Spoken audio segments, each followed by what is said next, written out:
Okay, it says we're live, so I'm now going to read out the following.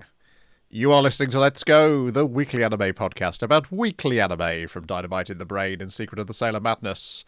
So come along and hang with the Let's Go gang. It's Dwayne. Hello. It's Niall. How are you? And it's me, Brian. And on this episode, we are covering anime that aired the week of the 22nd of March to the 28th of March, 2021. This is the last week when it will be easy for me to tell what dates it is. Then chaos. Yes, and then let me put my phone on silent for, let's say, 2 hours. Right. That's optimistic. Well, so slightly less things to talk about this week. It's next week we might have trouble.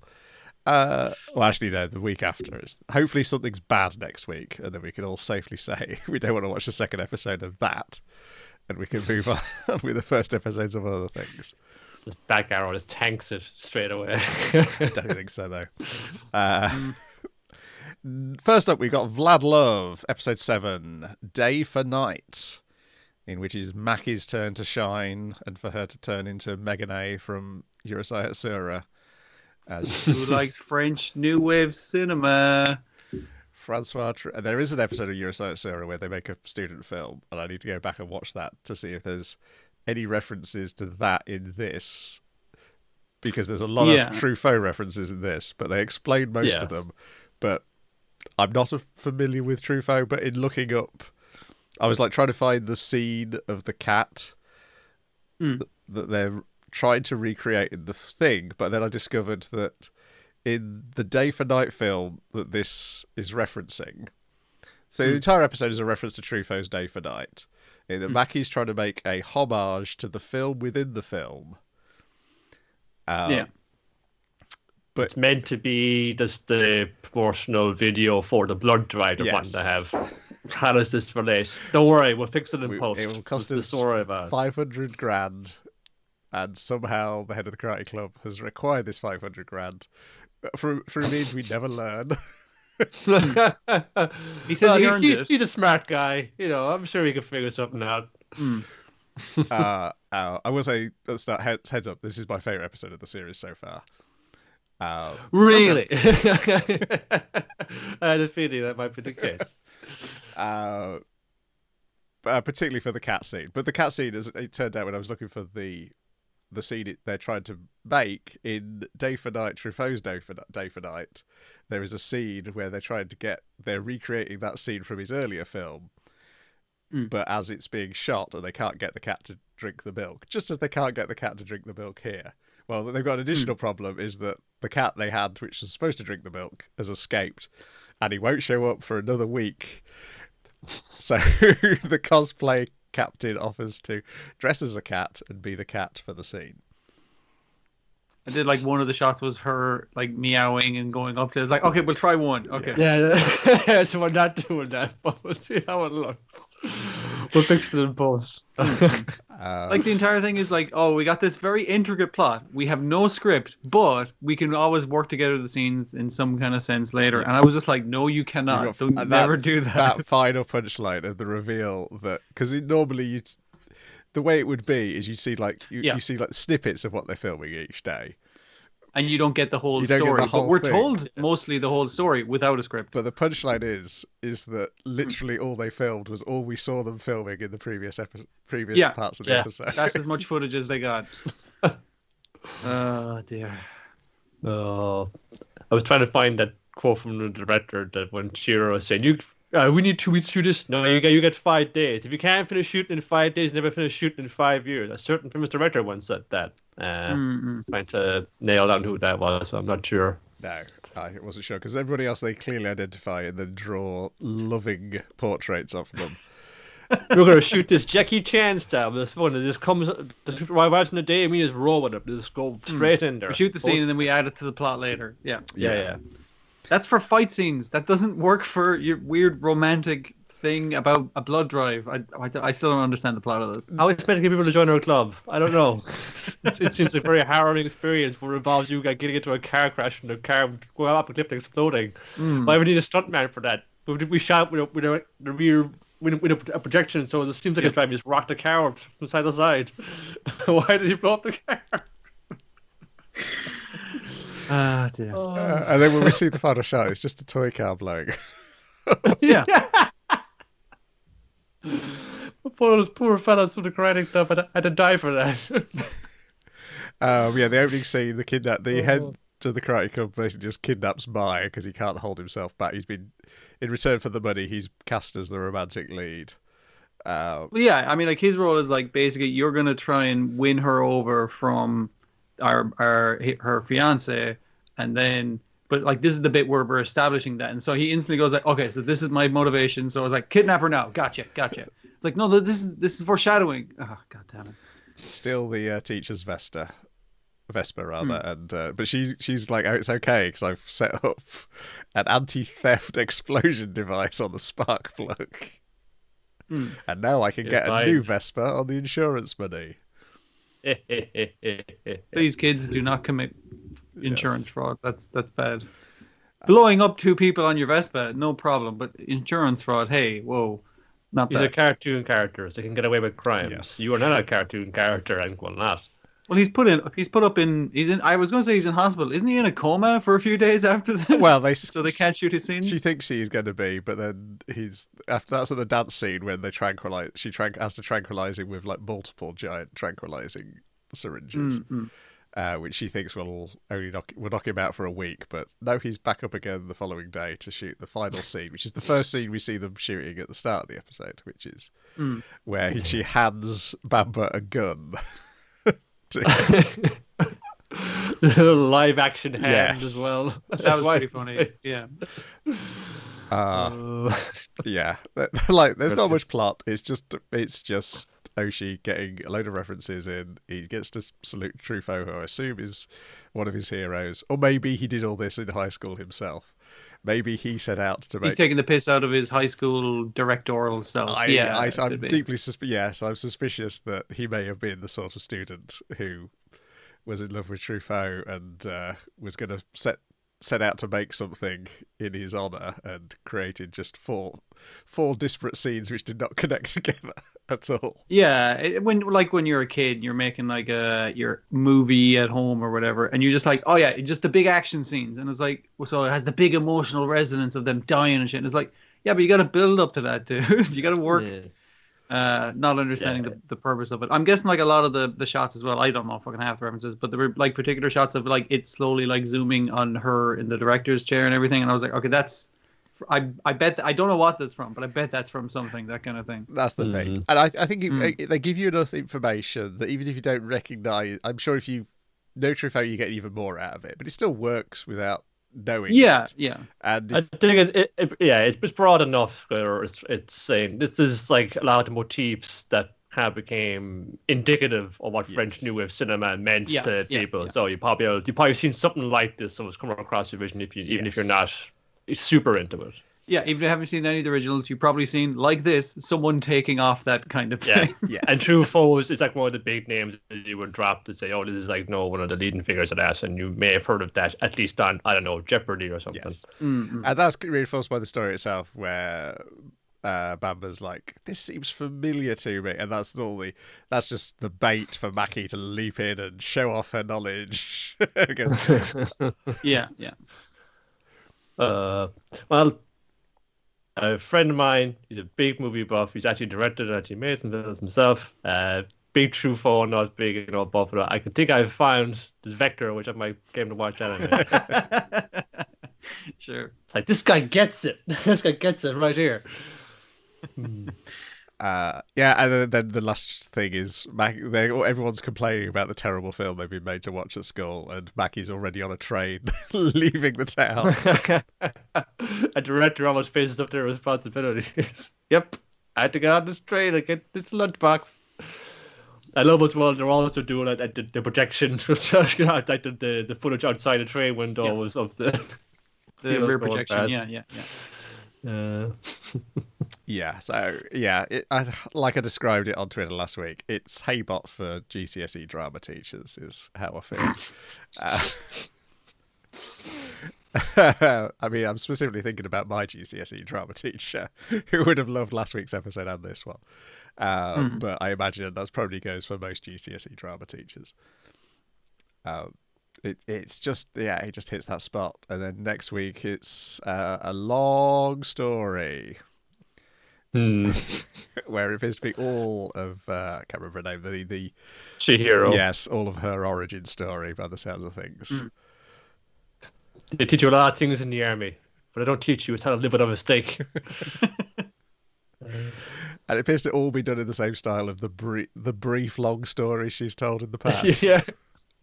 It's going to be like, like this nesting one. It's going to keep going back. That reminds me of this story, which going back. I hope it keeps going back in like different visual styles, and then like zigzagging into the past. A flashback within a flashback within a flashback. Yeah. Yeah, splendid stuff. Then we've got Poo Poo Molcar, episode 12.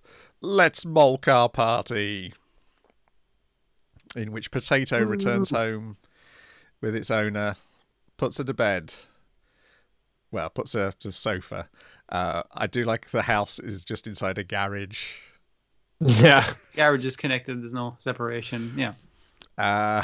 And then once they're sound asleep, Potato gets on the mobile phone, calls up all the other Molcars, and they have a Molcar party. Yeah. And it's just them partying for 2 minutes. Yeah. Got the goods, got party favors, got the DJ in. Got Mario Kart running. Sorry, Molcar running. Yeah. Mario Molcar. They got a cop Molcar outside the window thing. He's going to break this up. No, he's going in there. He's in the dance floor himself. He's cool. Community relations officer. They accidentally catapult the owner at one point, but she somehow quickly falls back to sleep. Yeah, well, I mean, like as you can see in the video behind me, they all cleverly hid in various places in the house, and she was just like kind of woke up, was like, "What? Okay," half asleep. But she was a bit more freaked out when she woke up in the morning, and her house was filled with fucking cars. Oh, not again! They're sleeping cars, I suppose, would be another weird way to put it. But yeah, and I did like the Molcar being in her bed. It's just like, well, fuck it, I might as well take the opportunity, right? You don't want to disturb him, you should just leave him be. He'll sleep better. Throw a jacket over him, we're grand. Yeah, that's Molcar. I did not resist, and I have ordered Potato in plush form. What size? About yay big, I think, based on the photo. Okay, no, that's a pretty good size. A sizable. He's supposed to be like a hugging potato. Spare Molcar tire size. Yeah. Relatively cheap price, I thought, for the size. We shall see. It didn't turn out to be the most expensive thing I put in that order, because I was like, well, if I'm not going to get stung by customs charges or the handling fee specifically, I might as well make it worth my while. So I've also got a Pop Team Epic vinyl coming. Okay. The one with Popico doing the double bird. The super realistic giant hands. And then a whole load of stuff like out of our £100 advent calendar. Because I was like, well, it'll get her about June, July.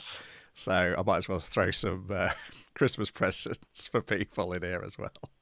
I have a Molcar keychain. Oh wait, that's for me. Well, I didn't put any more Molcar stuff, I guess, because I would just keep it for myself. Yeah, too tempted.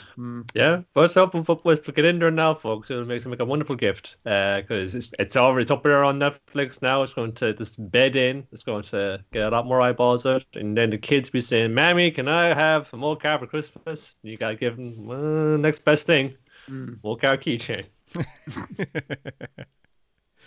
Right. I suspect that maybe they weren't expecting to be quite as big as they were because of like the types of merchandise which came out.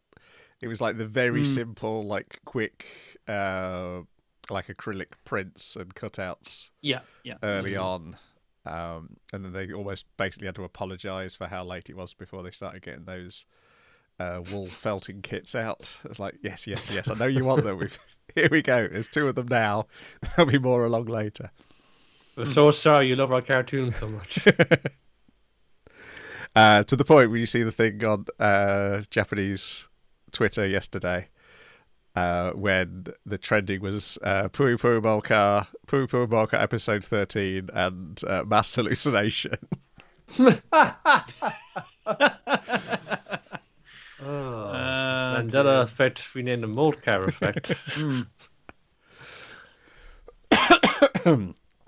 Then we've got Dr. Stone, Stone Wars. Episode 11, Prologue of Dr. Stone. This is the final episode of part 2, I think it's called, in the comic. So it is basically what are we going to do with Tsukasa? Yeah, it's very kind of sentimental stuff. Where it's like we got his, if he's near death, and we're going to be saying or goodbye to him, or can science save him? What's it going to be? And it's kind of feels like it's kind of making up for lost time as well, because it's like Senku and Tsukasa, all that time we spent fighting with each other when we could have been working together, but now it's been cut short, or it feels like it's been cut short.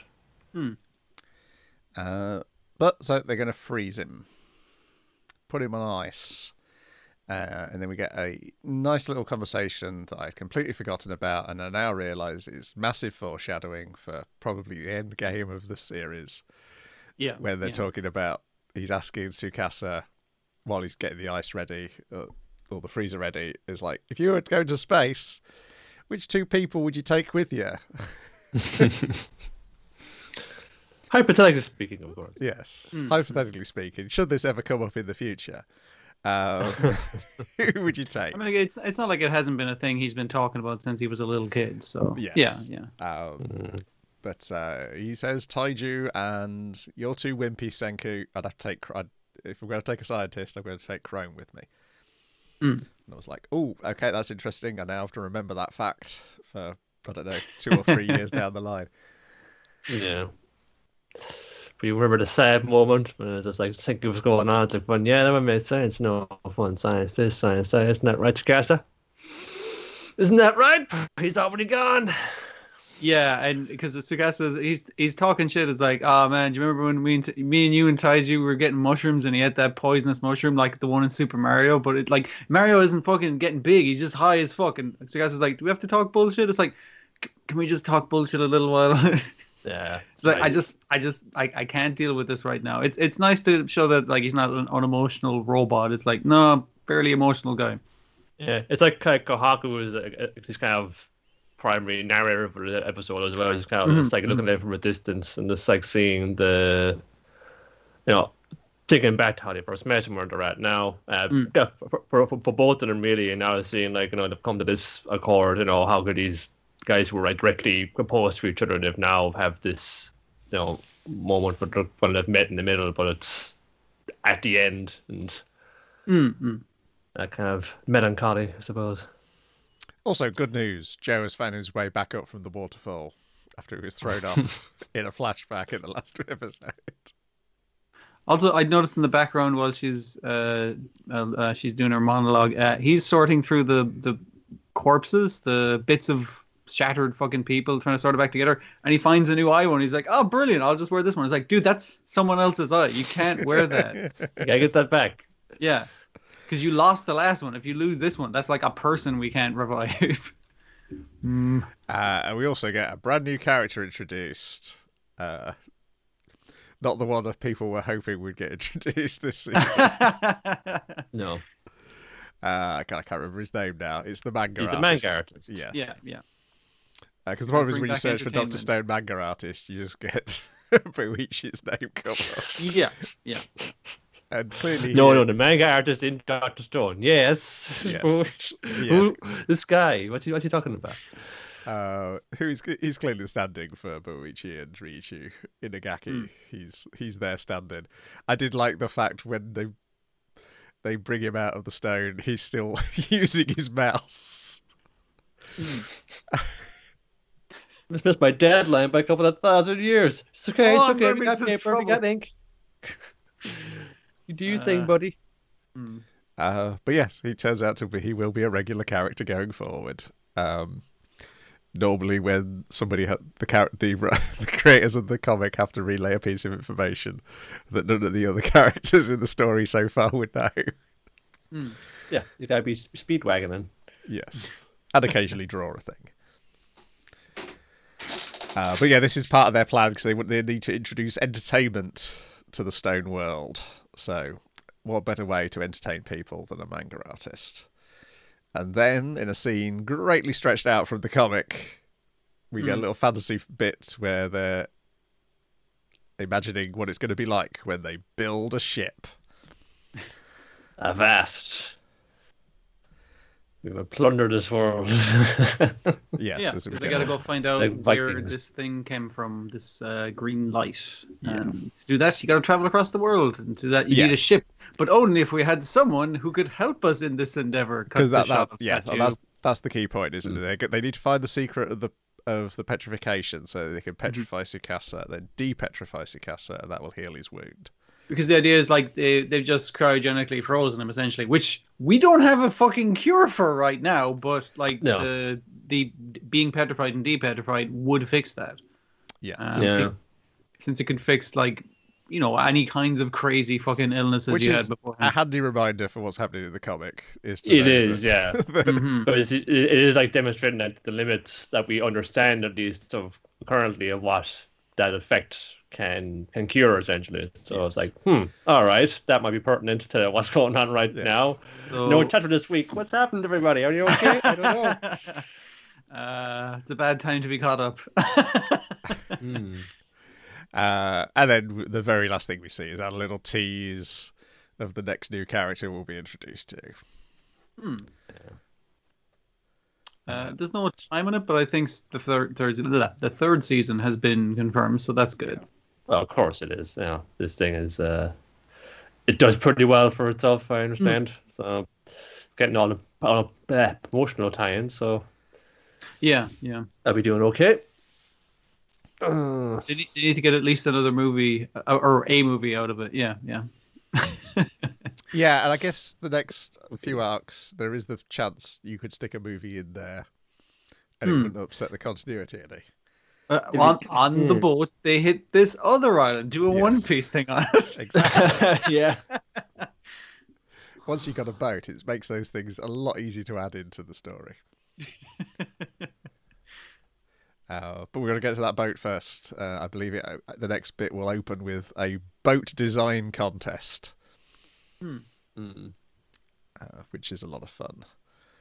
The return of capitalism. Yes, the return of capitalism indeed. Dread spectre that haunts us even 1,000 years from now.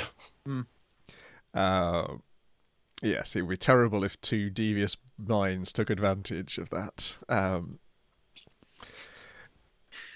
Then we've got Heaven's Design Team, episode 12, Idea 12, in which gods showed up to Hell's party. Kind of. Has he? No, he had to step away for a bit because there's trouble in heaven. And instead, he sent a message recorded on his Garuda. Yes. Which definitely brings into question exactly which god this is. I guess they're working on a common mythology where all elements of all myths and legends all tie together into one glorious whole. They're all correct. Just take all the coolest bits. I mean, what deity wouldn't want to ride around a sweet fanged bird that shoots fire? And to be fair, I was looking up the Garuda on Wikipedia, and the Garuda does show up in multiple myths in multiple forms. So yes, it's perfectly fine. Yeah. Some form of firebird or thunderbird or whatever. I don't think any of them really mentioned that it being a answering machine. Yes, answering machine. I was thinking like dictaphone. That's the word I was looking for. Dictaphone, even, yeah. Well, to be fair, it's not even like a dictaphone because it's playing this is a pre-recorded message from God, And then it's like turns to your man and it's like, hey, I didn't know you were. I thought you were sick. And he's like, oh, we were just saying he was sick. Oh, I'm glad you're not actually sick. I was really worried there for a bit. I was like, but it's a pre-recorded message. But then he just says it's a pre-recorded message. You can't reply to it. Yeah, but it's reacting to us now. That's because God's omnipotent. Yeah, he's just that good. He saw us coming. Right. They saw us coming, wherever they are. You don't see them, do we? No. So we don't know what they are. I do like the fact that they stick with God as well, which makes it even more like, well, this could be multiple gods as well. This isn't like a monotheity kind of fucking thing. It could be all stuck together. You got like Zeus is the left arm, you got Vishnu is the right leg. You know, it's a big combining robot of gods. It'd be cool. And then they're like, oh, what a kind god. And then some of the older ones are like, oh, not sure about that. He's given us extra work because he wants them to make an animal which is equally at home on Earth and Hell and will be entertaining. Or is it surprising? It was surprising even an angel. While they're at a party, he asked them to do this. I'm like, this fucking guy. I mean, like, he's a good client, but goddamn. He's our only client most of the time. Yes. So yeah, they have to get to work on surprising an angel, and they're like, well, he's easy to surprise, but surprising Ueda is going to be really hard. So I can't remember what they. Oh, it's the paradoxical tadpole? frog. Yes. Yeah. The tadpole's bigger than the frog, which is weird. It is weird. Yes. What's the second one they try? Oh, is it the Tyrannosaurus? Oh, it's just a Rex. T-Rex that they threaten to kill him with, which is very, very funny. Where it's like, you can try and run and hide, but it won't work. And if the voice of God is like, oh, it's me, God. It's like, whoa, what's happening here? Congratulations on opening the Hell Sales Department. It's like, hey, this song is playing back much from before. And Beans is like, haha, gotcha. Check it out. Something I've been working on. It's a bird that can like listen to any sound and play it back at you. Pretty cool, am I right? It's like a perfected version of the Garuda, which is like the lyrebird. It's got the superb lyrebird, to give it its You're full right, name. because it is very cool. The famous sporting event? Oh wait, no, I mean it's a superb lyrebird. I've always thought that bird was cool as fuck. I went to watch videos of it, and I was like, yeah, the BBC clip is pretty great of it. Just It's pretty sad. And one of the sounds it knows the chainsaws cutting down the forest. Terrifying. Yes. And sad. Yeah. Oh, it's the camera clicking and the motor and the camera winding as well. That's the other. Because someone took a picture of it at some stage, and now it's like, oh, that's a unique noise. I'll just add that to my fucking repertoire. I've heard it just like imitating like the dialing of a mobile phone or the incoming ringtone as well. Some birds do that though. I think the birds around here they learn to imitate the sounds of the car alarms. Yeah. Just go, I've definitely heard that. Yeah. So they do it to show off a courtship, apparently. As with most things in evolution, if it has a weird thing about it, it's generally to do with courtship. Yeah, I assume the female lyrebird goes, hang on a second, I can hear all the noises of the forest happening in a very short span of time. I better go and check it out. That sound right. But yeah, the BBC clip was like showing some kookaburras going, hang on, no, you're not a kookaburra. Okay, I thought you were another kookaburra.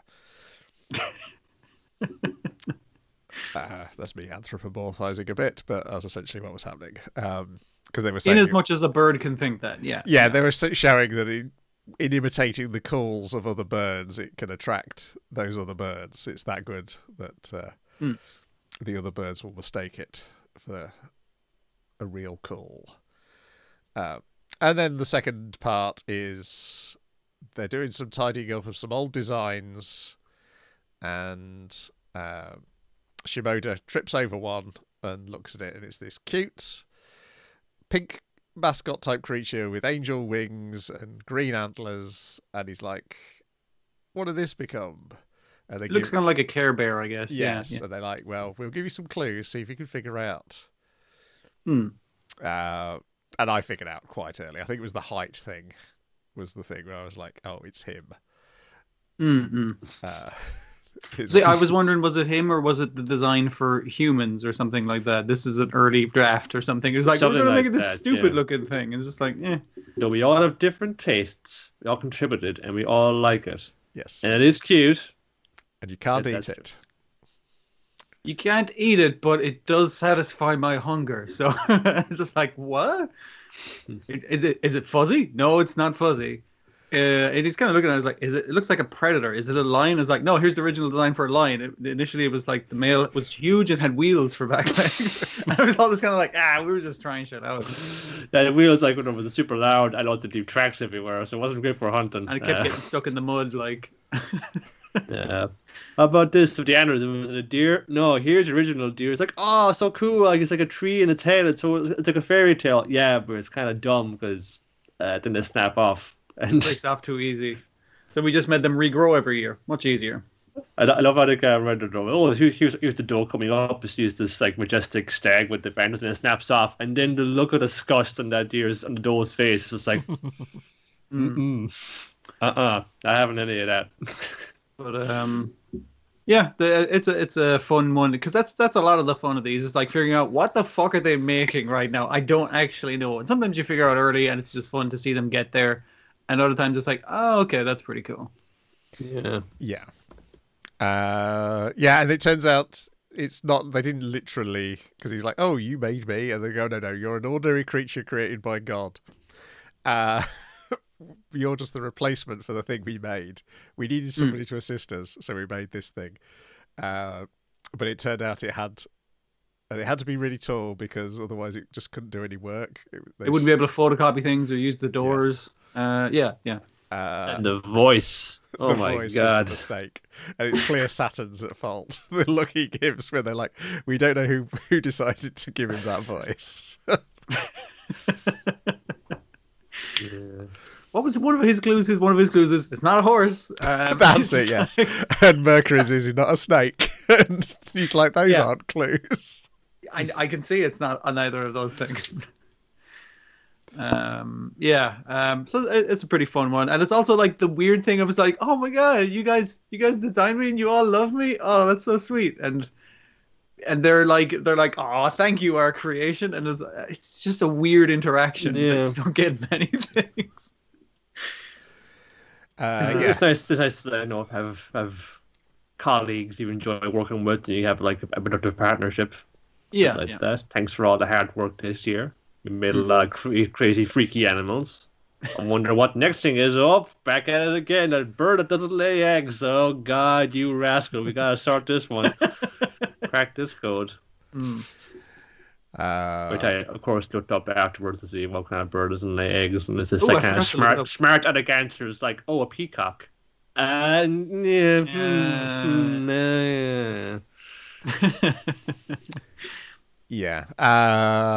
I'm now curious as to whether the comic is as good as the anime, because I'm like, it is written by Michiko Yokotei, so I'm not sure how many of these gags we've enjoyed have been given extra tags and beefed up a bit in their telling, because the performances are great too, so that's helping a lot. That's the other thing, but I may be tempted. I have to figure out where this has taken us up to, and I maybe pick up the next volume after this rather than sure necessarily go back and compare the old stuff to. I mean, like I still say the premise is really fun and good, and they've done a really great job with it.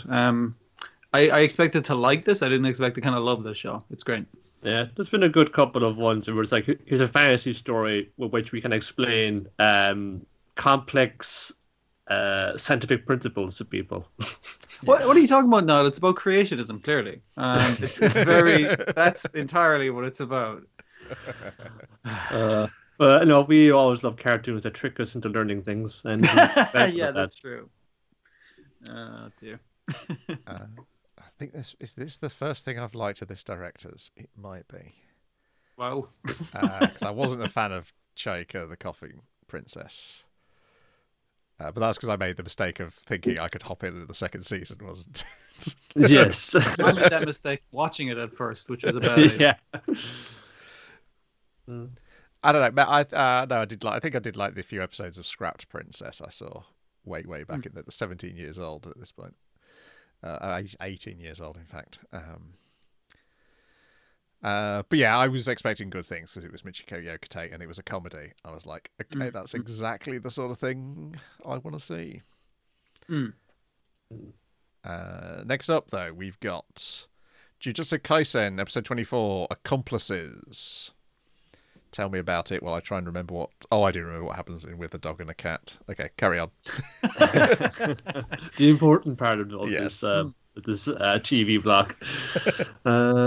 Yeah, it's a nice little kind of like a kind of set piece here. It's Itadori and Kugisaki dealing with these cursed womb brothers we've seen. They explain their horrifying backstory. Yes, it's dropping again. Like Nobutoshi Kamo, he's a bad dude. He's remembered as one of the most vile and repugnant sorcerers in history, and he's like an outcast. He's like the shame of all three families. He did some messed up shit. You know, he got like was the same woman? A woman had become pregnant with a curse. From a curse, and he was like, "Cool, I'm going to use you to make a bunch of cursed babies." Yep, which is a couple of these lads. Yeah, like, and they resemble each other in that they both use blood-based stuff, but other than that, they do not resemble each other in any possible way. No. Yeah, I guess they both have two faces. Yeah. Yeah, that's true. So it shows who we say in their little flashback when they swear their brotherly vow to protect each other's life and do all that. Like, you know, does he and he's still in the comic at the moment. Does he have a face somewhere where it shouldn't be? Maybe. Not that we've seen. No. Well, we'll see. Yeah, and it seemed like you do serious business. So we have like a blood, you know, and it's kind of like poison, but it's like more like the very essence of rot and decay. So once it gets on you or gets into you, start rotting away, and they think they're fucked. Like, oh man, it's all the initially like they're your upper bodies. Initially, your man's chasing them through the woods, and they kind of have to. I like the way he's like, "Hey, can you run any faster than that?" She's like, "No, this is as fast as I go." He's like, "Hang on, let me just." And it's like fucking the Flash through the fucking forest, and caveman carry her over. Yeah. And I mean, like, she's just like, cool, if he comes after us, I'll just shoot nails at him. But she's also like, Jesus fucking Christ, this is farcically fast, that kind of thing. But yeah, they both managed to hit them with the blood, and that means, that means you hit by our dual curse thingy, which is basically you have hours to live, is it? Oh, these two got minutes to live. Minutes, sorry. Yeah, I knew there was like a time limit on it. It's like, it's just going to rot your body to nothing. He'll last a little longer than you because he's tough as fuck, but not much longer. Nope, he's plenty tough. In fact, you know, he's tough and both stupid / crazy, because you didn't think, your blood is in me, so it means it's part of you. That means in my nails, if I drive them into my own fucking arm, I can curse you. But bang, I'm driving nails in my fucking arm. Yeah, and I did like an explanation, like, it's like, I can use it, like, it's voodoo kind of rules, voodoo magic, the fake kind of stuff, rules, where it's like, if she has a part of the person, she can curse them, but blood isn't a big part of the person, but you've activated it, so it's a big part of your person right now. It's part of your curse technique. Yeah, so yeah. And Itadori is just like, you know, a big burly super motherfucker, you know. And also he happens to be currently the host of Sukuna, who is like, you know, the father of all the deadliest poisons, and as such, he gets imbued with a certain resistance to them. So he feels like pain, but he's gonna walk through it basically. He's gonna watch him at that point in him again. And it's kind of the thing of, they keep, like, he's beating the shit out of his brothers, like, oh fuck, I gotta get in there, and then they kind of like, it's like, I'm just gonna keep hammering nails in so you can do jack shit. And they kind of like switch partners, and he's like, fuck, I gotta save my brother from her now because my brother's gotten the shit kicked out of him. But like, if I want to save my brother, I have to release my curse so I can fucking do it. But if I release my curse, then like, no, I'm not going to release my curse. That's a bad idea. But as soon as he sees his brother like in pain, it's like he automatically releases it. He's like, fuck, I wasn't even thinking about it because I was just like, I can't hurt my own brother like that. Yeah. Did you get that moment of hesitation? You get the double black flash. Either side, and again, Kento Nanami saying, like, you know, oh yeah, I want to hit the black flash, you're in the zone. So Kento Nanami from what he's like 4-time black flash record holder. 4 in a row. Yeah, chops off his arm, which is pretty good, and she manages to drive a nail into the guy, and it's like, well, he'll be fine. So he gets up from it, and she's like, oh yeah, I got a second part of that where it goes all the way through.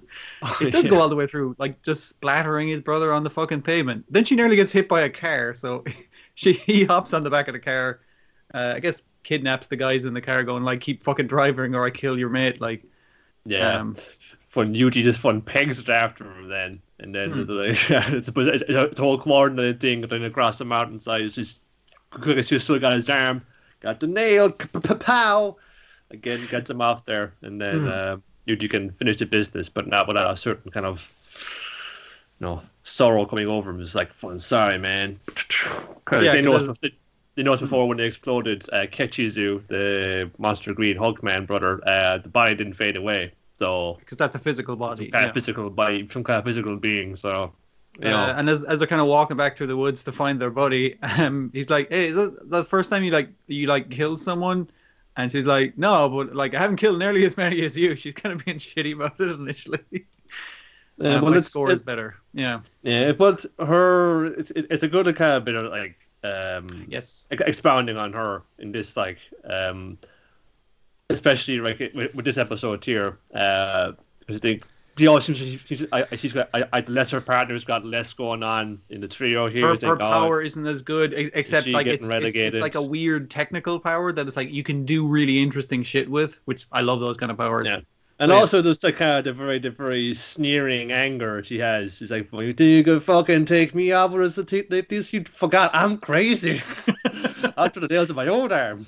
But I like their kind of thing of like, I mean, like you can't live your life knowing that you at some stage you might fucking hurt people, especially in this line of business. So I only have so much. I think she calls them like seats or chairs in my life for people I care about. But then sometimes you have some guy like you who comes and brings their own chair to sit on, and it's kind of like, I'm not carrying you. I'm not like having to. You're not a burden on me, but you're welcome in my life. That kind of thing. She's pragmatic about. Yes. About our relationship with people.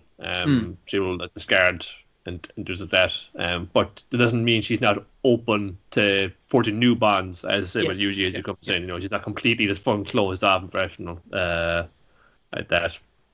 And well done, you three kids. You've managed to show up half of the sorcery world. We got 3 first-year students who each took out a special grade curse each by themselves. That's pretty good for first years. We've barely fucking taught them anything. I did like when they meet up with their boy underneath the bridge, and he's like, "Hey, you guys survived, huh?" And they're like, "Oh, thank God, we thought you were dead." And he's like, "Here, would you hold this finger, but don't fucking eat it, right? We're gonna put it back in lockup because you're the guy with the most stamina left out of us. We're just wrecked." And he's like, "Yeah, sure, I'll just hold it." And his hand turned into a mouth and eats it. And they're all like, "Ah, God damn it, I forgot I could do that." And then their handler finally shows up and starts giving out to them from the top of the bridge. Yeah, and we're getting the big debrief then for one of the sides. Gojo is like on the phone call to Hime saying, "Hey, we all set for that big party?" It's like, "Yeah, I just gotta sort out, getting the all the stuff for it. Hey, do you want to invite these students? Might not get as much alcohol." It says, "No, I'm cool with that. I don't need to have a drink to have fun at this party." And so I'll come forward saying, "Okay, we're trying to find a mole who fucking let him in the first place. We got to look at the students as well, which not what we want to think or what not the outcome we want to have, but it might be considered a possibility." And we're debriefing as well on the villain side. What's the game they're playing? They're playing Monopoly, essentially. They're playing Monopoly. Okay, yeah, which is very funny to me that your man's just like, "Hey, stop crushing the pieces in your anger that your brothers died." Yeah, because Choso is there, you can feel like, "Oh, 2 of my brothers is dead. Oh, I can feel their pain." Which means like, "Oh, these kids, they got something going on. It could be fun to play with when we get down to enacting our plan." Yeah, this is kind of setting things up. You get this kind of running things off nicely. It's laying down a few things. There is what's her face, Meme and Todo meet with the principal of the Kyoto school, saying, in my professional opinion, I think that the first years and the second year students of the Tokyo school should be upgraded, should be given a promotion. The next class is for. Like, all these guys need to be first grade at least. And my brother. My brother. Yeah. So it's all kind of sitting, different type of kind of running up nicely. We got the gang back together. They feel the bond stronger than ever. We've overcome a great challenge. But as well, we're kind of complicit and trying to look out for each other too. Because the curses only started, or the curse that was affecting Fushiguro's sister that they're investigating is then, it began because of Yuji eating the finger. And so people died because of that. And he says, don't tell Yuji that happened that way. It's not his fault. He's going to think it's his fault. So don't fun tell him like that. And then the same as well, like, in a moment to himself, or rather with Sukuna, was fucking mocking him, talking literally outside of his mouth, saying, hey man, there was fucking guys you killed back there. They weren't curses, they were real people, man. What are you gonna do about now? Fucking Fushiguro, he says, oh, we'll have someone you save, kill someone else in the future. I'm saying, don't you say a fucking word to him about that either. You should fuck up, mouth man. Yeah. So it probably wasn't like, the best place to kind of leave it off for a big climactic finish, but that's just kind of where it ends before the next arc, which goes into like it's Gojo's younger years. The last shot is them kind of walking through town, dicking about, and then getting a call for a new job, which could easily be the movie. I guess the movie is Chapter 0. It's the Chapter 0. Okay. It's the Okotsu prequel manga to this. Right. Okay.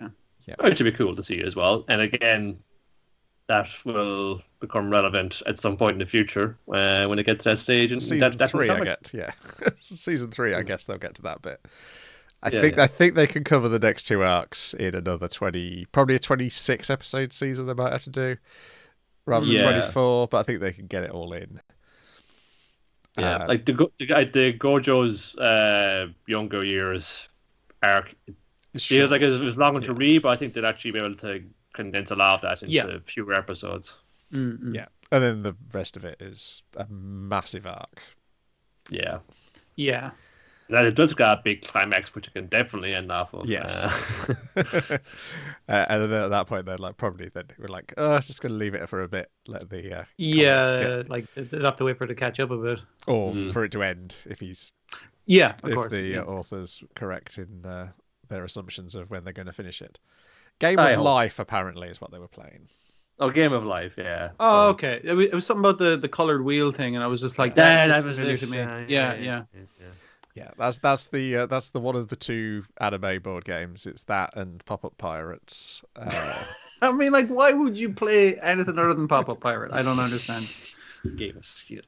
Yeah, that's like I think that was certainly enjoyable. I think it didn't probably like end of the series on some kind of massive cliffhanger or anything like that. So I was like, oh, what's going to pull you forward this time? But I think it does manage to end it on like 2 episodes of like really fucking beautiful fights. I give it that now. I was kind of like we keep keeping up like the level of spectacle there with that. And again, it's cool to see Kugisaki, who felt like didn't get a ton to or could have had more to do in the previous bit, got to kind of make good and really mess some fuckers up. Yeah, and this is like I think this is really fun caught on with people as well, and I'm glad it has. I think it's plenty of appeal to a lot of folks out there. And again, the sweet fights. That's an easy sell for anybody, I think.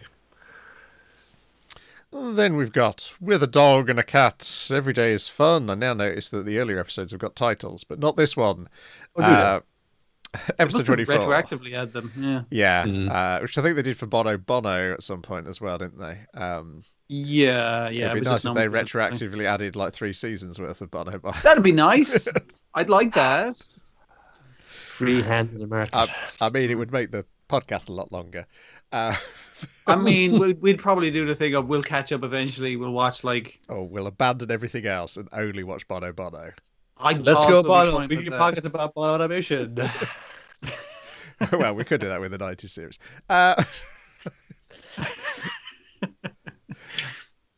Yes, so this is all about the fact that your pets will die one day and get old. Why is this funny show with the fucking tragedy? Yeah, what the fuck?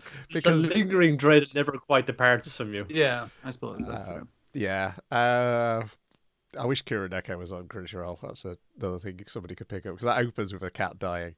That's the very first episode. a cat dies. I suppose what's sad about now is her mom is reading the comic that she's been writing, which you've been watching the adaptation of. Ooh, available in shops right now. Of it or something. It's like, oh, but it's so much sadder now because there's this whole like written visual record of like the life of your pet, and in the lifetime he's so much younger in this comic, volume. the pet could like be born and die. Doesn't that make you sad? It's like, yeah, but I think he's gonna get old dog. He's gonna become less of a happy, energetic kind of little bouncy dog. He's gonna get old as well, sheep all the time. But old dogs are pretty cute as well, so we all look forward to that. It'll be fun. Then cat. Well, it's the same for the cat. She says it's the same for the cat, and then she thinks about it, and it's like imagine cute kitten, angry cat, angry cat, angry cat. Just slightly like the ears larger, like, slightly bigger and fatter. It's like, cat has not changed one fucking iota. He's going to be exactly the same throughout the comic. Age gracefully. I should have been this malevolent being until it eventually departs from this world. It's just the satisfied meow at the end of his place in existence has been never changing. You will die before me. And then the cat and the dog thank us for watching. Thank you, dog, and thank you, cat. And I was like, this was a very good anime that I would probably be raving about even more if it wasn't for Puri Puri Molcar. I mean, like, everything's going to look like shit in comparison to that. So, that is true, yes. Yeah. No, but this is excellent. Like, like this one had sometimes you get episodes that have less jokes, like this one, but even then, it's just like, it's solid, because you can't fucking knock it over. But a lot of the episodes are just like joke, joke, joke, joke, joke. Yes. That one didn't work. The next one will. It'll be in seconds. And for less time than it takes you to watch the opening of another show. Yeah. Why are you wasting your time with any other cartoon? You could be watching this 5 times. Then we've got Back Arrow, episode 12. Is too much pride a problem? Otherwise, no bit. You can't have a bind warper. Not yet. Not until you're old enough. Get your license. What if everyone gets one except for Bit? That'd be great. Oh, I was stuck for him so much, but he brings it on himself. This is a good robot cartoon. This is like really hitting all of those like big climactic into the story. Here's going to be a big peak in it where everything is escalated, and it feels familiar, but also feels so different and unique. Yeah. I would maybe put so many says because I was like, oh, this rhythm is very much like Gurren Lagann's rhythm at this point. In that we're heading into a big battle, we're going to get fights against generals, and it's all going to come to a head probably about episode 15, 16. But I'm not complaining about that because it's great. Because it adds a new twist in that apparently you can take your Bryhites, combine them. Yep. Well, if you can turn into swords, you can become like a power up for someone. Yeah, that's fine. Yes. Yeah. Also, here comes the science. When you're putting on the bind warper and you form it up, you can't turn into particles yourself inside there. So you only die because your conviction has been broken. Your conviction sustains your sense of self as you exist inside the Bryad. So if that's broken, that's when you die. And you got Back Arrow, he doesn't do that, but that's to be explained further on. But that's basically how you get killed in these things. What do they call his attack? The saber blow. That big karate chop you do when your arm gets big. You can't do that no more. You probably shouldn't do it when your hands kind of busted like that. It's unusual in shows like this for there to be consequences to injuries. And it's the same in this episode where your man shows up. It's like, I can still fight. It's like, no, you can't do. You got the shit kicked out of you last episode. What is wrong with you? Consequences to injury. And you're fucking gang up on them as well again. It's like when even athletes getting in with electric whips and stuff. It's just like, no, my conviction is like your conviction is broken, man. If your conviction is what fuels your robot. If you haven't got that, your robot's shit. So even like the lesser dude's gonna beat you. We're just gonna drive away and leave you in the dust because we can't actually be asked to bother with you. We've got more important things to do with you right now. Which again is just really getting to him, in his heart. But that's fine because he eventually has Ren to pull him round. After it's a good thing the Emperor found Ren, saying, it's like, hey, Ren, you made it back. I'm going to wrap you up in this thing and throw you into a fucking river. Best of luck. It's all Kung Fu master treachery. Yeah. Is what it is. Yes, what he actually bound with was little more than paper. Yes. Yes, because she's training with I can't remember which one of the... It's the one with the long face. Yes, the long-faced one, not the circular one. Gaka. Yes, and she wants him to use his real blade, and he's like, no, and she's like, no, I deserve it. Need to cut the regret out of me. But yes, the Emperor shows up and hurls her down a waterfall in a paper cocoon. But she gets better. Yes, she saves herself by grabbing hold of a branch with her teeth and then fighting all the way back up to see the Emperor. And he's like, excellent, have this bind warper. Like, say what you will about the Emperor Reka, that was like some good motivational teaching there. Of course, it's kind of like harnessing this woman's zealous devotion, suicidal devotion, certainly. But he's putting it towards an end. He knows how to motivate people. And to be fair, that's what she wants, and that's why that's what brings Kai around. He finally realizes that she's her dedication to him, and he accepts it, and that allows them to combine, and he grows wings. And he can now fight Bakao on a fair footing. This is after the plan they're going through is the same plan that caught... It seems to be Elsha's plan, based on the plan they were caught by of luring them into a canyon and then just blowing them up. But we can survive in the Grand Edger, so that'll be great. Because we survived this plan once already. So, yeah. And there's a little bit of a rift forming between her and Atlee, because Atlee's more on Bakaro's side of not wanting to kill people, whereas Elsha's like becoming a pragmatist. Like, if I have to kill to protect what I love, then I'll kill. She's the leader now and has to do these kind of decisions. Yeah. But Kai finding his vigor is messing with Shubi's plans a bit, but he seems happy about this. Because he no longer wants revenge on Shubi, because all he needs to do to get revenge on Shubi is defeat Bakar, and then all Shubi's plans and dreams fall apart.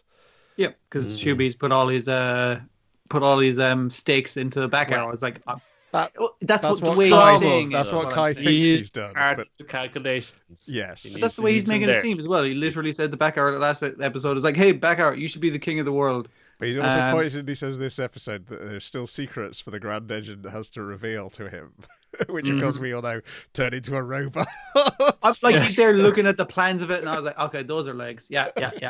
It just sounds like a bit. Hey, Admiral, how about you go practice on a targeting system that's been installed on the bridge? And he's just kind of in there. He's like kind of practice on that. So he's running computations and how this system goes. Like fun. Also, I guess the pair of them are going to pilot this. Is a better shot with cannons. Yeah, you might need two pilots or something on this thing. We might also need Niall to channel some conviction particles through his internet connection as well. Oh, is it breaking up you? It's breaking up a little bit. Oh. But we'll see how it goes. I think that was everything. It was a lot of fighting this episode. A lot of good fighting as well. The standard is just like CGI robots fighting. It's like, no, that's good. That's the thing. That's the thing I realized this week is I think the key is because the designs are so flexible and they change from episode to episode so much. They've not fallen into the trap, which I assume other mecha shows do, of like, okay, I've designed this robot, I've given it real world measurements and all this stuff when I was designing it. I can create that exactly in a computer program. And then it just becomes overly rigid when it's animated. Whereas, I mean, Bakarow's, is it Muga? That's the name of his, isn't it? It changes shape. It's one made of jelly half the time. Yeah, squashy. Even had a cool effect when he was like rushing forward to fight. That looked like traditional. It has the kind of like the very thick lines speed line effect. As if one jumping up for us. It's like you can do that. In fact, like even as well like the combined one, like Kai and the Kai and Ren have. It's so powerful that for a little bit, it's traditionally animated. Yes. Yeah, mixing it between traditional and CG is helping them a lot, for sure. Yeah. It's that's the most impressive thing about it, I think. Is the CG. Yeah, can't wait to see where the story goes. But I suspect we're going to get a lot more fighting for a few episodes. Yeah, I mean, like, we are in a war after all. So. I mean, from the episode title next week, I assume that black bind warper is going to be put on. Yeah.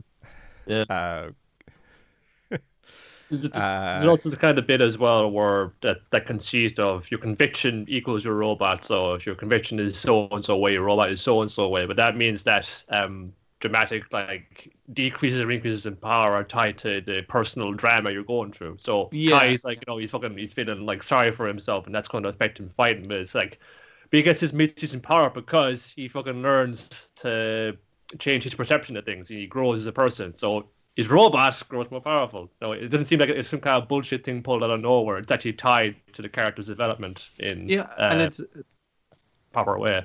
And that development, again, is a lot of war and fighting and stuff in these episodes, and it's going to be that. But the pacing of the show continues unabated. Kai got his ass kicked last episode, was ineffectual at the start of this episode, has to get a pep talk, and then gets an upgrade so he can fight again in this episode. I know. It's just like, get it fucking done.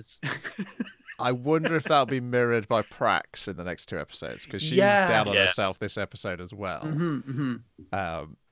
I almost wonder whether they're going to mirror that with her combining with her brother when the brother finally puts a bind warper. Yeah, it seems like the obvious thing that she'd combine with the princess, but because of her conviction. But yeah, that would be a lot more interesting. You can find the fusion dance wherever you want, get different robots out of it. Yeah, I just do that. That could be really fun to see. Yeah.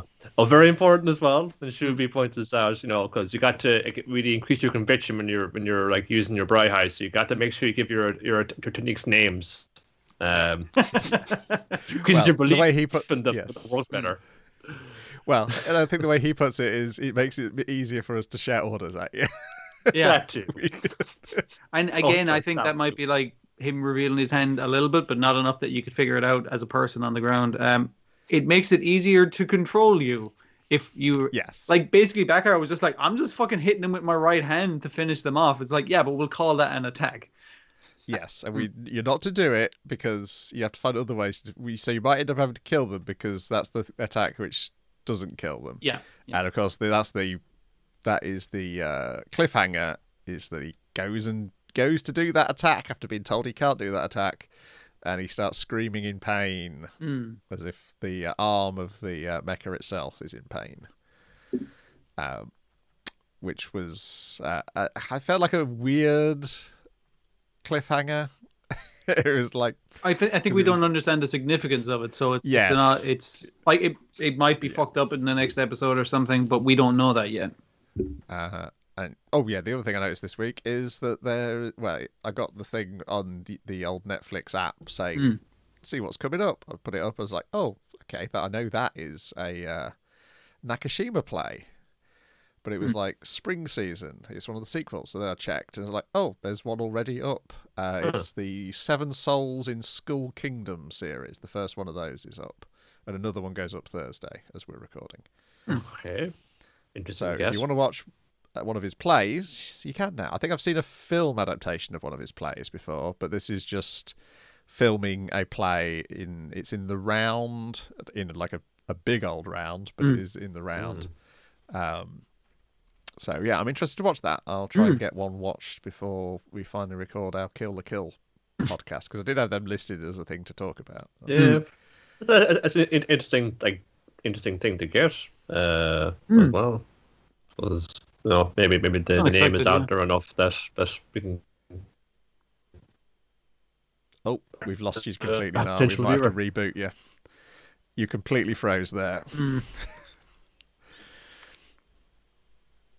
Right. Well, we wait for Niall. So that's on there. I was surprised. I knew they'd filmed them, and there's like so many of them. Someone on Twitter told me there's like 5 planned to be put on Netflix. Wow. It's one of those things. I don't know how many actual theatre stuff is up on Netflix or not. Oh, is he moving again? Yeah. Are you there, Niall? He tilted his Am head. I here? Oh, there he is. You are here, Hey. yes. Very odd.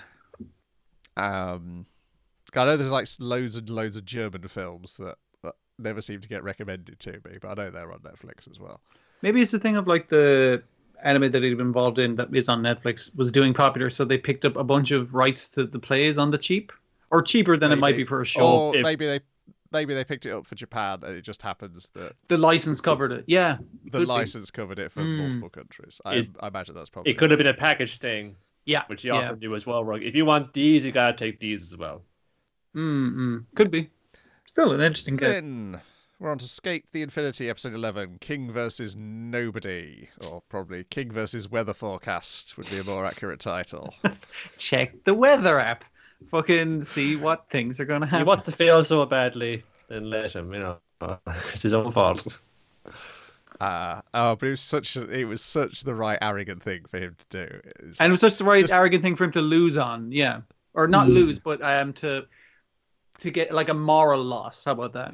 Yes, he would, but he still thought he lost. Oh, that's the great bit. At the end. It's very much like we're getting chased by Jason Voorhees, but then you pull his pants down, and then it's like this is ridiculous. He's just like falling around in the mud. He's isn't skateboarding skating. He's just some lunatic in a mask, and everyone's fucking laughing at him. Yeah. So it's Reki versus Adam.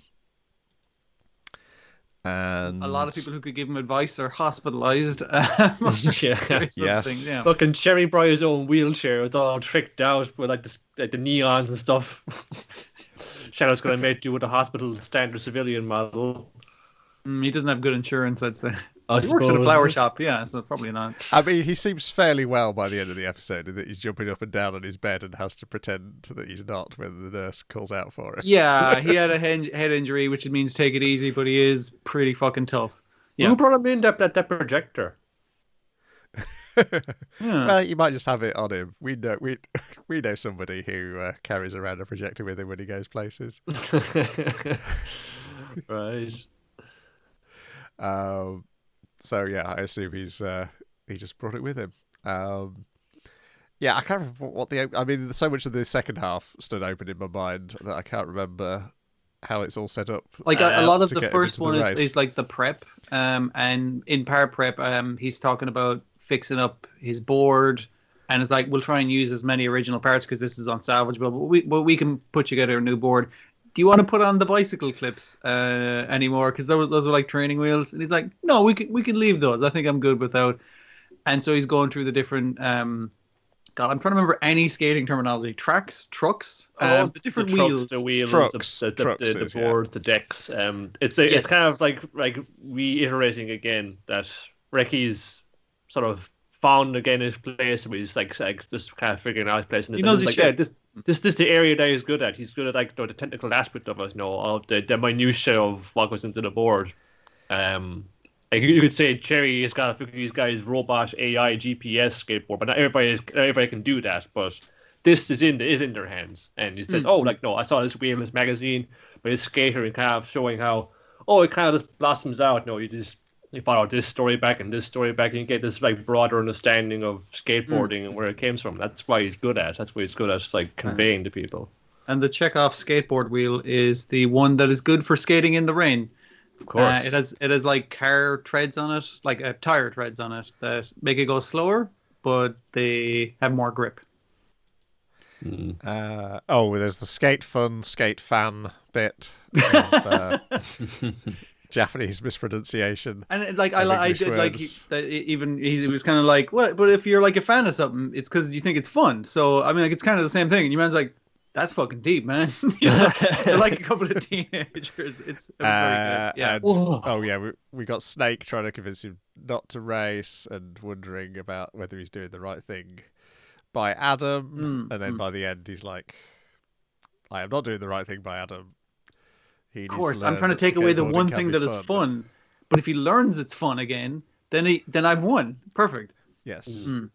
If he learns it's fun, then when he's in jail, he'll be able to have a respite that at least he had it enjoyable. Because we've also got the cop ready to arrest him his at ass some in. point. Like, besides illegal skateboarding, has he done any crimes, or is he constantly just saying to people, "Yes, I will do the crime, Senator"? Because that seems to be all he's fucking doing. Thing. Presumably, he's doing something dirty in the background. Yeah. Unless it turns out that he's been too busy skateboarding to actually do the illegal things that people wanted him to do. That's why everyone around him is getting arrested. Like, he hasn't done any crimes to help them not get arrested. That would be an alibi. He's off skateboard. Yeah, they have recordings of him doing it. And then we get the race. Still tries to do like the old I'm just going to enjoy a cigarette before I kick off. I was saying, dude, come on, we've seen you do that how many times now? Let's quit it. And he goes straight for the love hug at the start as well. It's just like, you're getting kind of old with your tricks here, bro. But it's sort of fucking more like road rash. We're just knocking the shit off him, like getting him in, throwing digs into his head. Yes. Well, that's because that's after Reki's done Langer's leap, and he's like, "Oh, this is what snowboarding's like." I can now see why he enjoyed it so much, because he gets to see this view. And then after Adam catches up with him after he's taken that shortcut, Reki just he looks like he's doing his own version of the love hug, but he just grabs Adam round the waist, and that's when Adam's just going for the kidney punches. Yeah. And you're like, okay, what's he doing? And then it becomes clear that he's just slowing him down enough so that it'll start raining.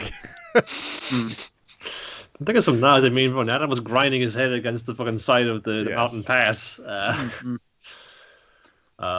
And goes as well for like, I'm gonna do the wacky face of the skateboard, which is called the full love swing. You give it a name, because again, attack names help you from giving orders.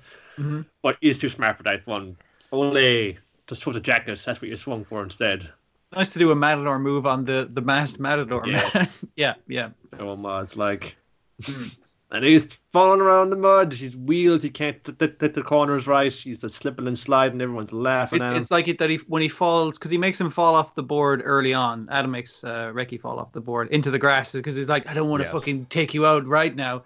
But Reki's like making a lead on him in the rain because the ground is slick, but it doesn't really make much difference to his skateboard with the tricked out wheels. And Adam like tries a little too hard and fucking goes a little too much into a corner and goes off and gets all mud. And everyone's like, the fuck? Adam fell off. He sucks. Big baby fell down the mud. Wow, big baby, isn't he right? And that makes Adam kind of more desperate, all right? It's just kind of, just made him angry. Angry and desperate, yeah. That he would be reduced to such a thing.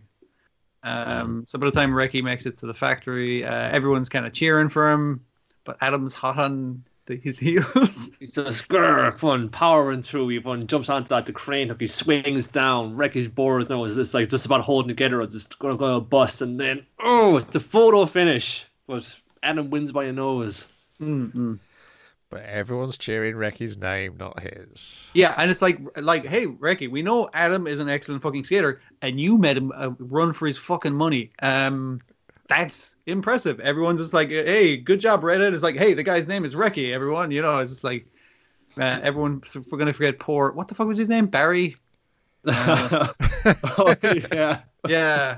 It's just like, no one cheered that poor bastard's name. Well, one guy did, but Reki's just like, wow, fucking Reki made Adam like have to work to do this. So Adam's about to go over and lay into him, and it's like, whoa. Joe's like, the beef's over, man. Fucking... That's it done. Never had him. Never even had your board. And Snake's like, I'm going to forfeit my semi-final. You'll just face Langer in the final.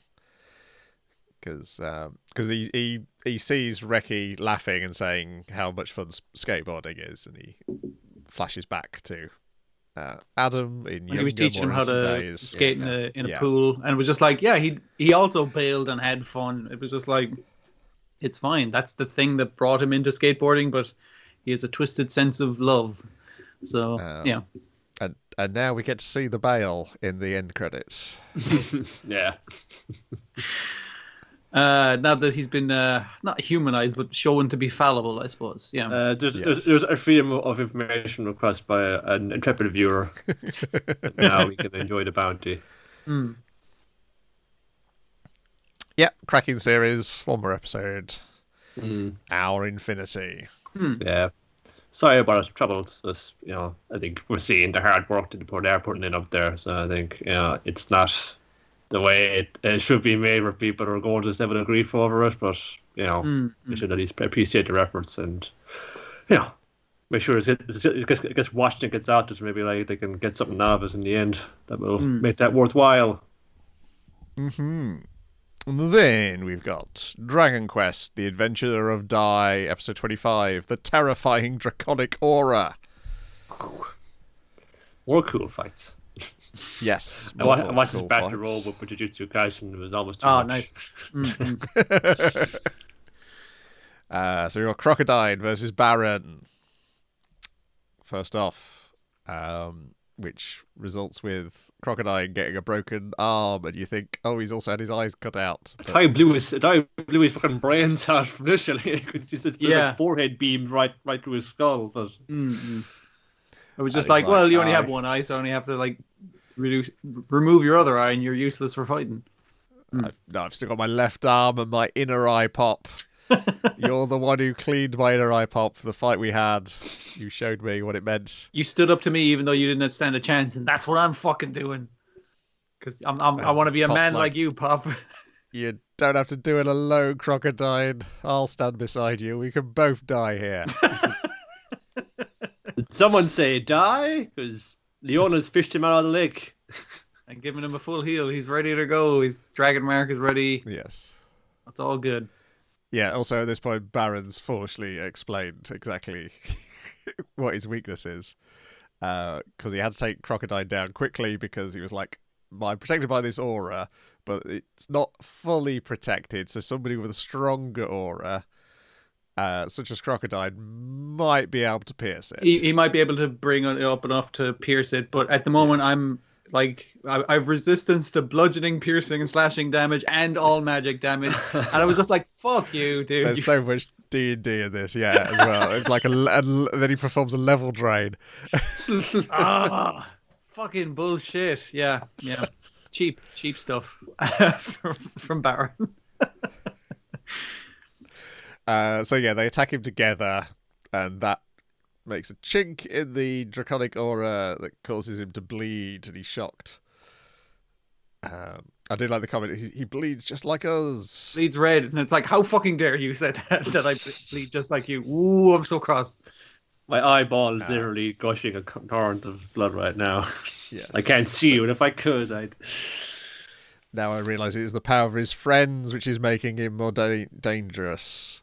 So I mean, obviously the solution would be to kill all his friends. No. Yeah, that's too simple. Because then he might have the power of revenge. So, don't want that. Yes. So instead, I shall plunge all my draconic aura into his mind and wipe out his memories. And then that will conveniently take a lot out of me, so I have to run off to recover. And then we cut to the villains who are all watching this on their eyeball. Where the fuck is everybody? Got this meeting and debriefing. It's like Baron is back, but Baron's he's up healing, doing his own thing.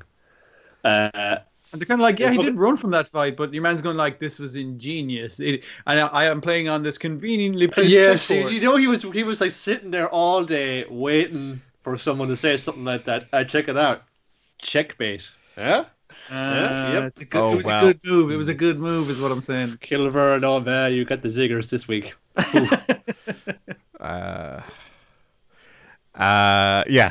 then they discover that Dai's lost his memory. He doesn't know who everybody is. And they're like, oh no, my God, when Baron recovers, he's just going to come in, slaughter us all, and take this kid Dino off and train him up to be his replacement. What are we going to do? Well, Pop is going to bully this small child. That's what he's going to do. Everyone takes it pretty good. Everyone's like, hey, your name's Dai. It's like, is that my name? It's like, yeah, you're like really cool. And it's like, oh, okay. I don't really know any of you guys. Thanks. Gee, thanks, mister, to everyone. And like, that's the last straw for Pop. It's like, how fucking dare you not? Mister! Give her, you little bastard. Get out there, pick up the sword. Mr. Pop is my dad's name. You call me Pop. No, I don't like this. I don't like swords. And he's basically like a stranger threw a small child, a muscular child, but a small child into the rain and threw him a sword. It's like, fight me! Which is like, that's kind of terrifying if you don't know the person. So he doesn't really take well to that. Oh, good news as well. It was only Crocodile's eyelid that was cut. So we can save the eye. It's badly bloodshot, unsurprisingly. And Merle's clearly got the hots for Pop. Yeah, I mean, like, why wouldn't you? He's only trying to beat up a small child. What a man. It was before then. It was before his masculine stand against Baron. And against those dragons in the earlier episodes. Then, meanwhile, they've tracked down Baron. He's recuperating on the peninsula of this other kingdom. And he's lit 3 tubs of incense. Because he's summoning the Dragon Masters. So he has his own army of goons, and they're all like, "Whoa, fuck! He's really cool." There's a bird man. There's a man with pointed ears, and most importantly of all, there's a walrus man. Yeah, sea dragon. Check it out. So he's got like subdivision commanders of the dragon army, which like none of these other fucking guys seem to have done. Now, my lieutenants, I command you to attack the heroes one by one. I was going to say this is escalating, but I'm pretty sure they've just been fighting generals all the way through at this point, so it's not really escalation. If anything, this is a de-escalation. This is like division commanders. It's like, no, that's not a general. That's on dragons. They are on dragons. They are. That's fair. Yeah.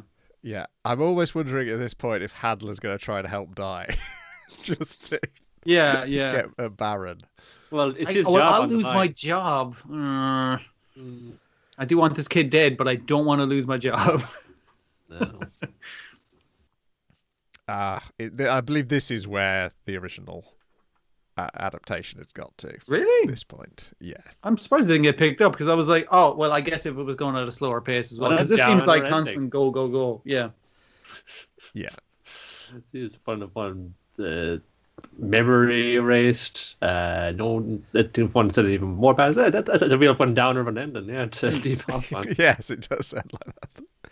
I could check. I do have the fan subs on my computer, but then I was like, am I ever going to watch them now? This version exists. It's a bit like that with Guru Guru. I was like, I liked what I saw of the original Guru Guru, but then I saw the new Guru Guru, and I was like, it does it so much quicker, and it adapts so much more of the comic. Yeah, I mean, this is gonna always gonna be tired. And do you really have time for seeing like a C+ version of something you already enjoy, or should you try and get something new with? Yeah. Okay, that's Dragon Quest back next week. Then we've got. I'll do a quick sum up of Zenkaiger. This week's episode, it was the boxing world was what they were battling. They'd turned the boxing world into a monster, which was causing various people in town to produce boxing gloves on their hands and want to start boxing. This is realised when a old man walks into the sweet shop, and I was like, this old man is not as old as the old man he's playing. But he is an old man, but he's also clearly far more in shape and sprightly than the old man he's playing. And then I went to look him up, and I was like, okay, yes, he's a suit actor himself, and a stuntman, and he was the third man to play Godzilla. Oh wow! And I was like, okay, something's going to happen here. And sure enough, boxing gloves appeared on his hands, and all of a sudden he's up and about and bouncing around the shop trying to punch the granny. So yeah, they've got. Meanwhile, the Vroom, the janitor in the evil base, has discovered that some of the worlds trapped in gears, that's what they call them, have escaped, and he's like, "Oh, I better tell the professor this has happened. Do you know about this, professor?" And he's like, have you told anybody else about this? And he's like, no, I've only told you. He's like, oh, good. It's just you we have to kill then. Oh, that's convenient. And so then he's chased around by the I can't remember what the hench beings are called. And basically the two plots start running into each other as they're confronting the boxing robot. He runs past being chased by these guys. So they're like, what's all that about? Okay, better carry on fighting this guy. And eventually he decides to join, and then they've got all 5 now. They've got the full set. And then they face off against the boxing robot. Grows big. He makes giant boxing rings across the city, and they take care of them. And it was another cracking episode. But the final reveal is that he finds a photo of our hero's parents, and he's like, "Oh, I've seen these folks in the professor's lab. They've come by to visit sometimes, or one time." And I was like, okay, well that's going to somehow go to explaining why the bad guy has a similar parrot to the good guy's parrot. But yeah, a lot of good stuff. It took me 12 hours to realise Vroom is a multiple pun name. So his name's, but he's from Bokenga. I think that's the name of it. He turns into a dump truck. So we've got dinosaur, lion, or saber-toothed tiger, I can't remember which one he is, dragon, and dump truck. As the things they transform into. But because in Japan you might pronounce Vroom as broom, that's why he's a janitor. So it has double meaning to his job as well. And to drive this home, they even have him pick up like the old traditional stick type broom at one point. And I was like, how did I not get the pun when he did that? It took me 12 hours to figure it out. But yeah, it's excellent stuff. No CG ice in this one. As a Sentai, I definitely would recommend hopping on this one. The nostalgia for the old ones isn't so great that you're gonna miss anything by not knowing them. Then tell us about Tropical-Rouge Precure, episode 6. It starts now. The Tropical Club. Number 5 even, because didn't talk about. Okay. Yeah, here comes Senpai. Have I written down next week's episode? I think you have, yeah. Don't sweat us. Gotta get Cure Flamingo on the team, because that's who she is. Asuka Takizawa. She's the cool senpai at school. She will intervene when some local toughs accost you in the street. It's like, wow, she should be my girlfriend. I mean, she should be a pretty cure. They should get her on the team. She's like, that sounds alright, but no thanks. I work alone. It's like, oh man, I guess this margin don't want to join. Let's get our club room sorted out instead. Sorry, no club rooms left. Also, I cannot approve a club that has these. It's a vague purpose. Like, what the hell does it even mean? Like, enjoying your daily school lives? What's that about?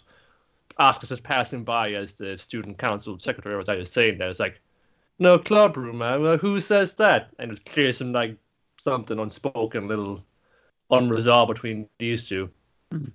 But I help him find room. I go help him go look. You know, let's see. We got this shed out the back. This might do if we clean it out, all the rubbish out of it.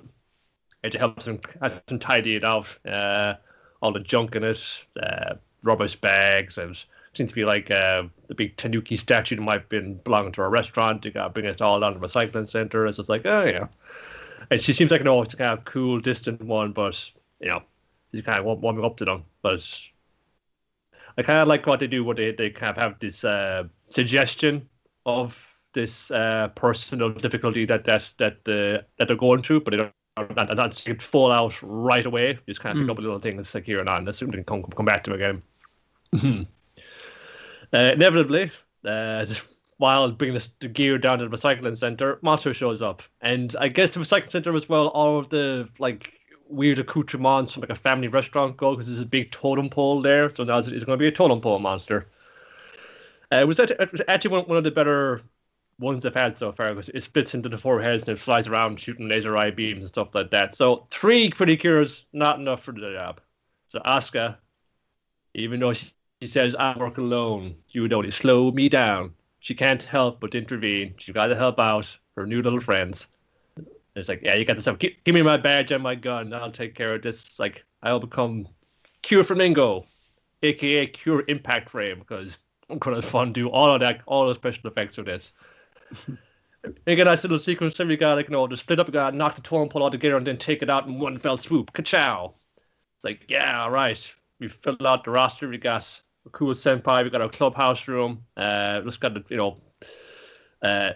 think of what our purpose will be, and then everything will be sorted out. And maybe along the way we will resolve our these unspoken problems we're having with the rest of the student body.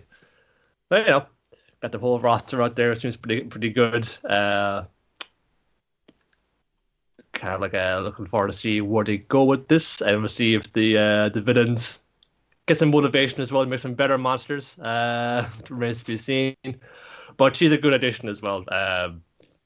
Definitely the best transformation. Again, there's lots of kind of cool, almost kind of Saint Seiya style poses she's got going on.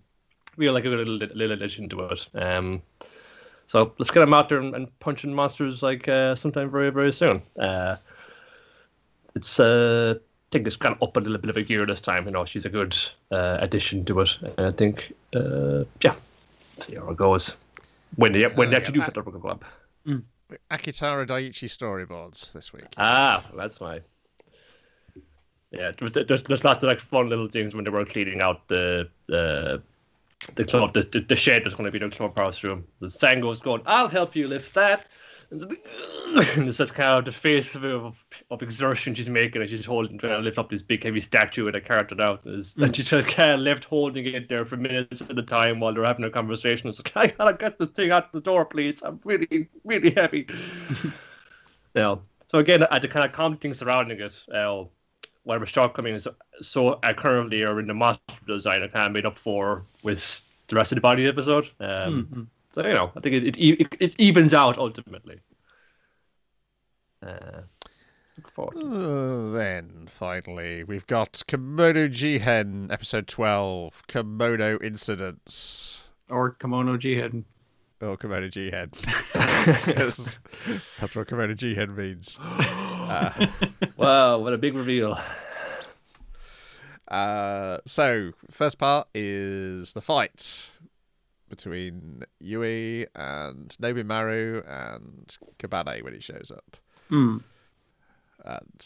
Kabale rescues Nobu Maru after Nobu Maru's hand gets frozen. He tries to grab it off him with distraction boxes, but then he's like, oh, that kind of basically not rotted his hand or anything, but made it all calcified. It looked like it's cracking and solid, basically. Yeah. He was about to get hit by some spikes. Cabana kicks it out of the way, and it's like, I've got a crazy plan that we could do. Set me on fire. Yeah, because I can't beat him, and you can't beat him, and we need to hit him twice, because once to get down his ice, and second time to actually fucking connect. But you know what would help? If I set you on fire, because you keep regenerating, so we'll just leave you on fire. Yeah. Terrifying vision of a flaming small child just running at you while fire is shooting out of his mouth and everything. And only gets worse from there. Yeah. There's a bit here early on when Nobu is having to calm himself down because he's thinking bad things about Inari and then realizes Inari's around. So I don't know whether she can read minds on top of everything else she can do. The key Kabale is they've got to knock him out rather than kill him. Yeah, because she wants the null stone, isn't it? It is the null stone. And he can't pick it up. So he's like, okay, I'm going to have to bring him in alive with the null stone attached then, if she wants it. Meanwhile, Akira's trying to get out of the ice cell that his brother's put him in. In a great bit, managed to get his head through. That was the only bit that made me wince in this episode, because as soon as he got his head through the bars, it's like, oh, brilliant, now I got my head through it. And it's like, okay, yeah, now you got a whole shoulder and rib cage, idiot. And I was just like, oh, uncomfortable, stuck with your head in a position. Yes, because it's the only bit of realistic violence. Everything else is surreal, cartoon violence. The idea of getting your head stuck between some bars, man, that's, don't like that. But realizes that the fog that's forming around the amount of ice that's being made and then melted, is like, wait a minute, this is water molecules. I can make a giant ice spike thing, just generic big piece of ice, and just drop it on the cage that I'm in, which I was like, that's also not a great idea, but I guess it did the job. But yeah, the heat they've got is not enough, so Kabale tells Nobu Maru to turn it up. He's like, but that's going to be faster than you're regenerating. You're going to burn your body up. He's like, that's fine. Just needs to be long enough for 2 hits. I only need a few seconds, kind of thing. Yeah, yeah. And it is, but then Yui recuperates, and so it has to be Akira who saves him. Meanwhile, we've got Maru wandering around with Kabane's skull in his hand, because that's all that's left of Kabane at this point. I did like part way through the fight when he's setting himself on fire. Then the guy makes like ice armor for himself, and the Fox Kid is just like, "Hey, you're just copying us. You can't. That's bullshit." It felt very childish and real, you know. It's just like, I am covered in fire. I'm covered in ice. Just one-upsmanship. So yeah, then Akira's trying to pull it's the null stone doing it, and grabs hold of the null stone. And Kabane goes to help, and I'm like, how are you going to help? You haven't regenerated your legs yet. But the way he helps is he drops his stone out of his mouth. It touches, and everyone gets the psychic visions of what Yui's gone through. Which I can't remember the exact line, but it does have the best bit of of basically him saying that the Yuki-onna should probably get the hint that they're not supposed to exist if all you can manage to do is create one male every 100 years or whatever it is. It's just like, and you, like he mentioned it in the last episode, like it's a snowy mountain. We don't grow anything. We don't do anything. We just persist. They don't add anything to the world. They just keep on existing and feeding on anyone who comes fucking nearby and being horrible. Yes. So, yeah. Yeah, and he thinks that they've killed Akira, doesn't he? So that's why he goes to the Null Stone and asks for its help in vengeance. And cries blood onto it, gets its power, and then murders everybody in the village.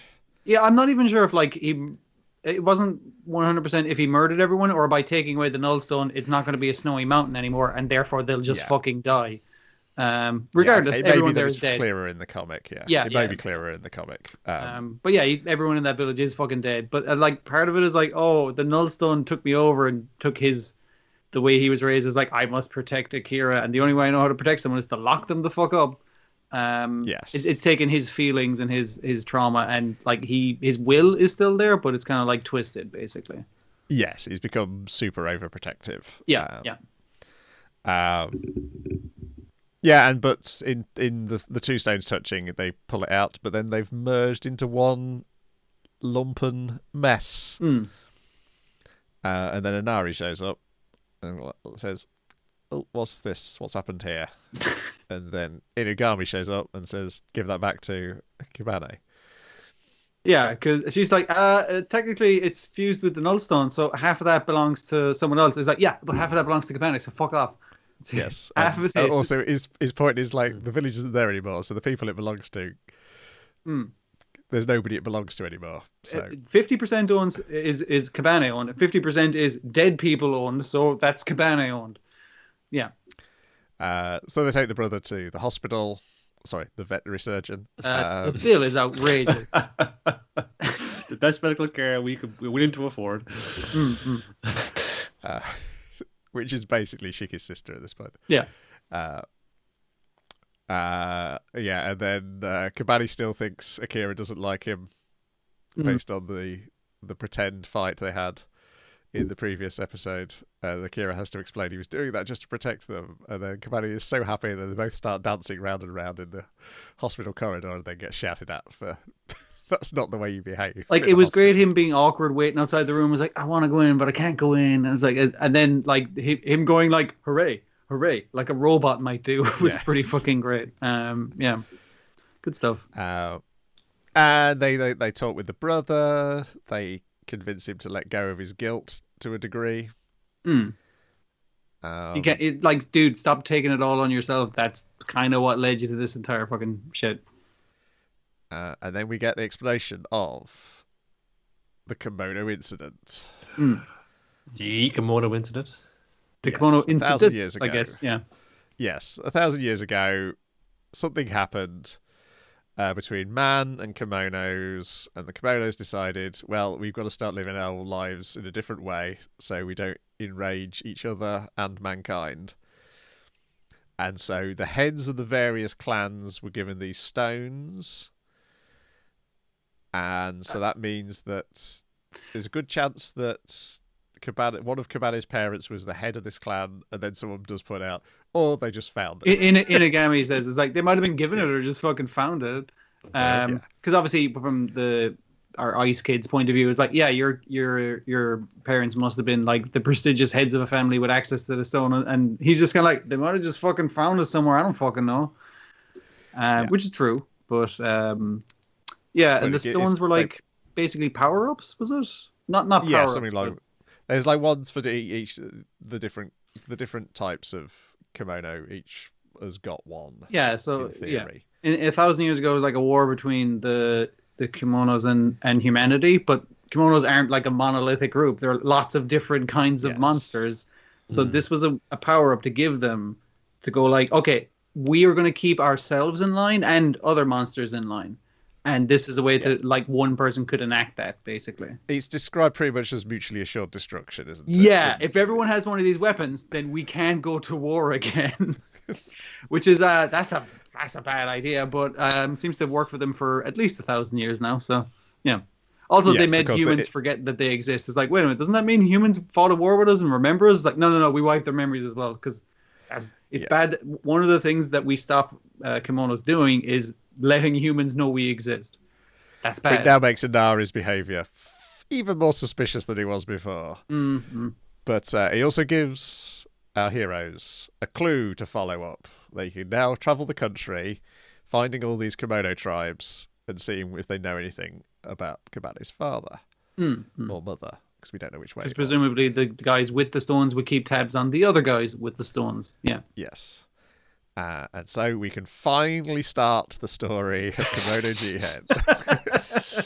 Prologue of Kimono Jihen. Yeah, pretty much. Because they're like, we're going to go... Where are they going? I can't remember where they're going. Build the ship and go around the world. No, they do name a place and... yeah. So, like, Kira's going to go off with his brother on a little holiday because they can travel now. They're not stuck in one place. Oh, the reason Akira wasn't killed by them was like he just managed to arrive in Tokyo and meet your man like pretty much immediately, just locked out by being really cute.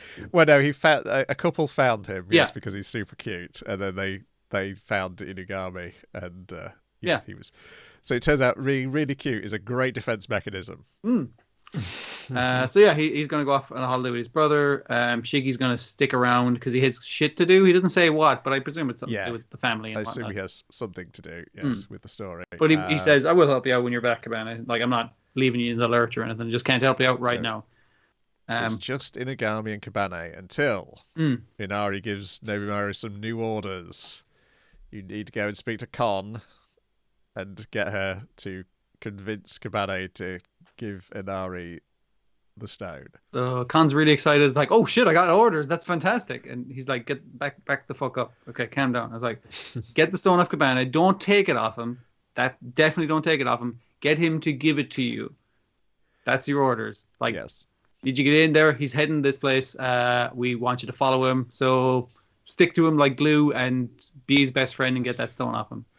Because not actually telling her, of course, that he's already warned Kabale that this sort of thing might be happening. This is the specific thing that they're going to do. Yeah. So Kabale's like, hey, can we head to the park before we go off on this adventure? And your man's like, yeah, no bother. Oh, fuck, there's Khan. Jesus, scared the shit out of me. She's like, hey, I heard you guys were going to thing. I want to come because they have tasty fish there. And he's like, you're coming to keep an eye on us, aren't you? And he's like, no, I'm not. Fuck you. I'm a good girl. I don't lie. Except for that lie I just told. And he's like, you can come, but you got to hide your tail because she's been very excited about this entire situation and excitable. Yes. And Kabane is just like, oh, brilliant. That works out because I was just coming to get you. End of show, I guess. End of show. Yes. Hop on. Yes. Read the comic or hope for another season. But yeah, it was. I quite like it when a show does like, and now the premise right at the end. Like we've got you the general world building. You got the characters' backstories. They all got that shit sorted out. So now we can actually do the plot. Yes, you have expectation of the horrifying tone this may take at various points, and you're like, well, we've seen how fucked up the three boys were. How fucked up is Khan's background. How fucked up is Nobumaru's background? How fucked up is Inugami and Inari's background's going to be? The answer is everybody's background is messed up. Well, I'm not sure about Inugami from what I've seen so far in the comic. the Tanuki seem fairly well-rounded. Too normal. Literally, in some cases. Some of them are very round. Yeah, it's maybe that's just to provide a juxtaposition with everybody else. We'll see. But yeah, there's more fucked up things to come. That is for sure. Yay! And then the tension of, is Con going to betray? It's like who will win over who? Yeah, that kind of thing. Yeah, and you want her to do well because she's just a kid, clearly, like with very little understanding of the world. But it's that obsession with being a good girl. You're like, oh, what's behind that? Yeah. What horrible, sinister thing is going to be behind that? Yeah, and we'll just see. And I don't know whether we'd see Nobumaru's secret in the next season. I think we would. But there's enough clues in the first season. Right, yeah, that's a good. It was another good show. Highly enjoyed it. I'm trying to think. Yeah, obviously Molcar's the thing I'd recommend over everything else. I'd recommend the Molcar to anyone, and up to and especially, I guess, including people who don't like anime. It's just like, yeah, you're good. What's your second choice then? I suppose. What's my second choice? Knowing Molcar would be number one, or be second choice. It might be. I think it'd be Heaven's Design Team.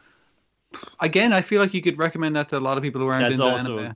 The easiest one. I've had that on this in the background here, and because it involves there's cute animal facts up sea otters. This is the fucked up things that they came from. I was like, I did not know that. So it's like an interesting little thing. And people love those little like list articles of like 5 animals you did not know were this horrifying. What would you recommend that is absolutely anime from this season? I mean, Dr. Stone continued to be good, but you got to be kind of bought in on that already.